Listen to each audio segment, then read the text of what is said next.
Good morning. On November 2025, Zacke will hold its inaugural sale of Fine Antiquities and Ancient Art with this beautiful catalog. We have a few spare copies left, so if you want one, we can send it to you. You have to order it via our website. You just email us. This is about lot 86 in our upcoming sale. It's here in the printed catalog, and this is a gold sheet burial mask, and the gold content has been measured, and we're looking at roughly 72 to 73% gold and around 24% silver. So it's actually a gold silver alloy, and we would say around 18 karat sheet gold. Now this is an ancient mask. It's essentially made to cover the face of someone who is going to be buried. It's from the István Zelnik collection. So it's a museum deaccession, essentially. István Zelnik founded the Southeast Asian Gold Museum many, many years ago. His foundation owns the largest private collection of ancient gold from literally all Mediterranean, Levante, Western Asian, from the Central Eurasian steppes, from Mongolia, from China, from Japan, of course, from Southeast Asia, from India, from the Roman Empire, the Greek states, Hellenistic things. So there's a very, very large collection, which was essentially built in 50 years. So some people are saying Zelnik has been excavating for the past 50 years all over Asia without any interruption. Right now he has two major sites which he's sponsoring in Cambodia, and he's the only Western person ever to be officially allowed to conduct excavations in the Republic of Cambodia, the Kingdom of Cambodia. So this is where this mask comes from. We dated this first to second millennium BC. So we're basically saying this is something around plus minus 1,000 years before Christ. Could be 500 years, could be anything. For the lack of a meaningful comparables, and since it does not come from a controlled excavation, but was bought by István Zelnik in the local markets in some place in Southeast Asia about 50 years ago, its dating must remain hypothetical. We have to be very clear about that.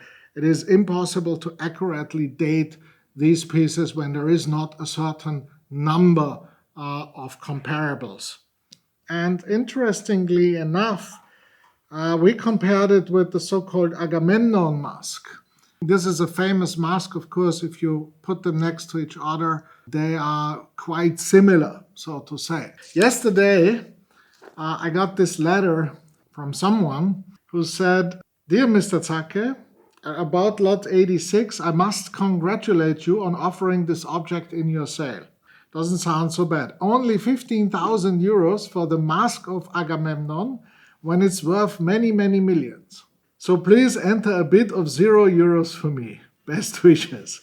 So that's not very gentlemanlike, but I normally don't comment on this kind of emails, but I think it's worth looking into it because the guy has a point. Famous Agamemnon mask from Schliemann is probably worth millions. Well, that is if you believe it's from Agamemnon. However, the Schliemann mask has nothing to do with Agamemnon.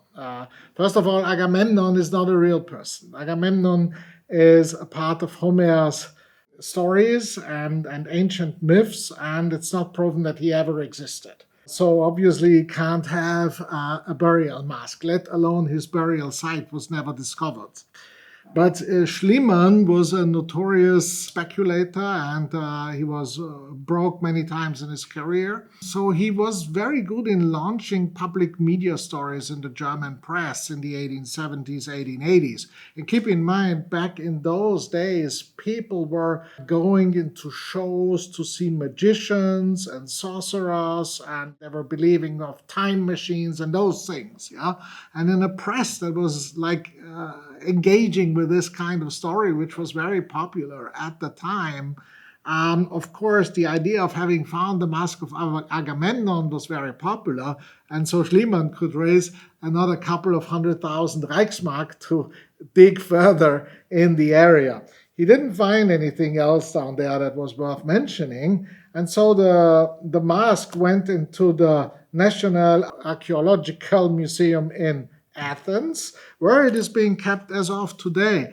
However, it has nothing to do with Agamemnon exactly as this mask. It's just a Hellenistic burial mask. And funny enough, the Greeks haven't invented the burial mask. It's actually the Chinese started with burial masks. And from there, they became popular all over Western Asia.